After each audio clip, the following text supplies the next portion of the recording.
الحمد لله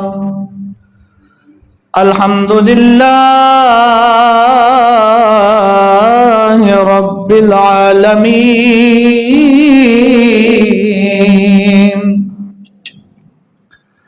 خالق السماوات والأرضين والعاقبة للمتقين والصلاة والسلام على من كان نبيا وآدم بين الماء والطين أجمل الأجملين أكمل الأكملين وعلى آله وأصحابه أجمعين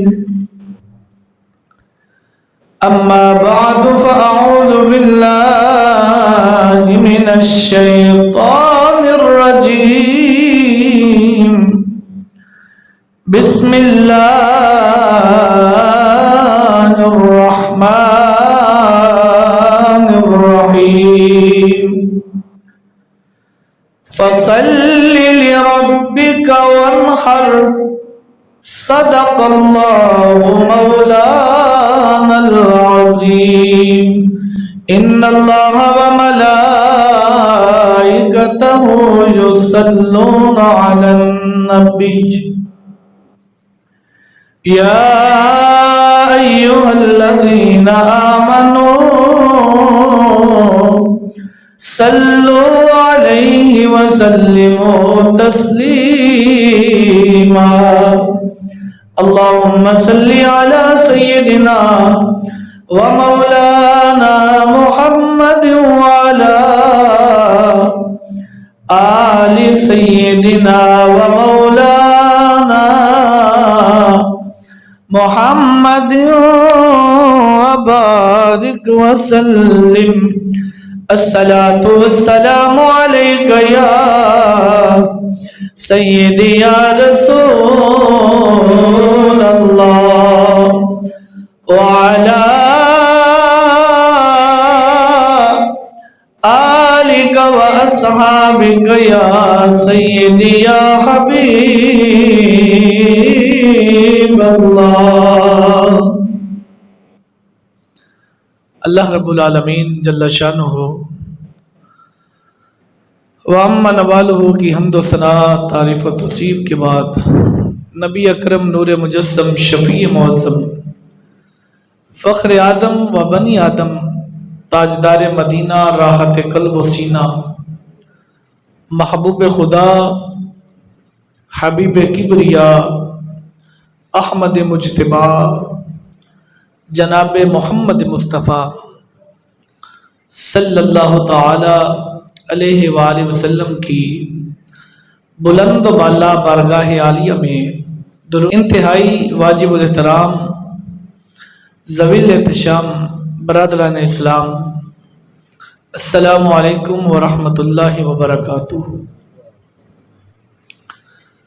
عزیزان محترم، پچھلے جمعۃ المبارک پہ قربانی کے فضائل اور قربانی کے کچھ مسائل عرض کیے اور بہت سارے مسائل قربانی کے حوالے سے ابھی بقیہ ہیں۔ آج کوشش کروں گا بقیہ کچھ مسائل بھی عرض کروں۔ اللہ رب العزت میری زبان پہ کلمۃ الحق جاری فرمائے اور ہم سب کو عمل کرنے کی توفیق نصیب فرمائے۔ حضرات محترم، قرآن مجید فرقان حمید میں اللہ کریم نے ارشاد فرمایا فصلی لربک